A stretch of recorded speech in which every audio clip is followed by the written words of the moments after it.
Rhythm, blues, and jazz fills the air in the heart of downtown Wilmington at the 31st annual Clifford Brown Jazz Festival.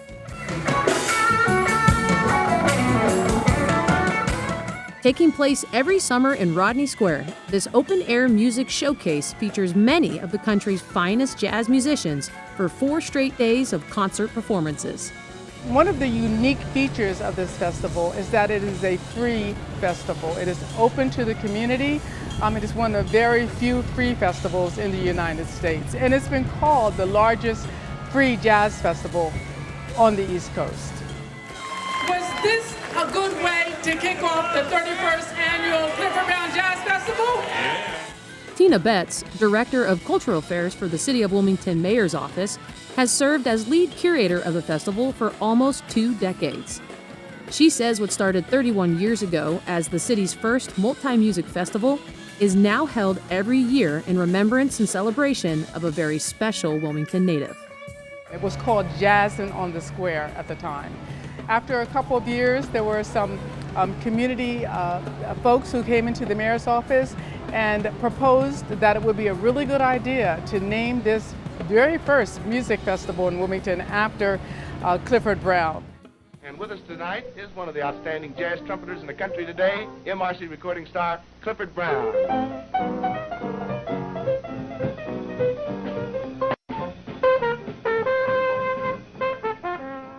A true legend of modern jazz, Clifford Brown is considered by many musicians and scholars to be the most brilliant trumpet player of his generation. Clifford Brown was born right here on Wilmington's east side, just a few blocks away from Rodney Square, where the jazz festival that is named for him takes place annually. He attended Howard High School, which was at the time the only high school in the state of Delaware where black students could attend high school. And it was here that Brown began playing the trumpet. Within a few short years, his talent had attracted the attention of leading jazzmen, including fellow trumpeters Dizzy Gillespie, Miles Davis, and Fats Navarro.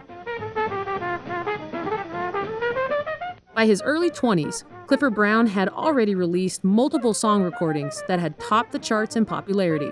He was widely known for his remarkable technique and control on the trumpet.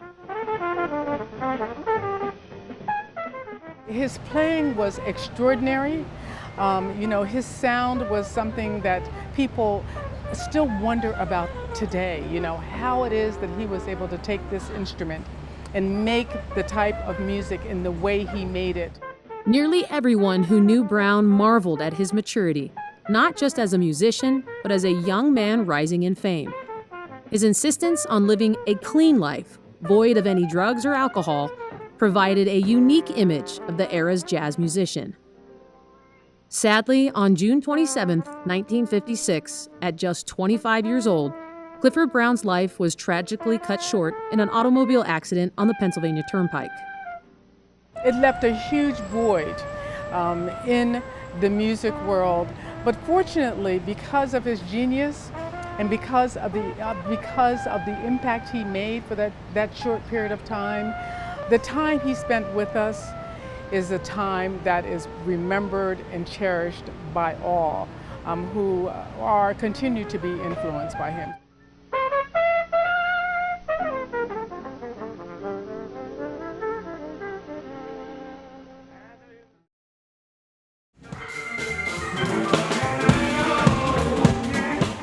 Today, the Clifford Brown Jazz Festival serves as an annual tribute to a remarkable man and musician, a Wilmington native who took great pride in his craft and the neighborhood he always called home. I think he would be very proud to see that we are appreciating jazz in all of its textures, across the board, that we have not boxed ourselves in. I am convinced that had Clifford Brown continued to live beyond the short time that he was here, that he would have continued to evolve as an artist, and that's exactly what we try to show here at the Clifford Brown Jazz Festival in downtown Wilmington's Rodney Square. Reporting from Wilmington, Michaela Austin, 22 News.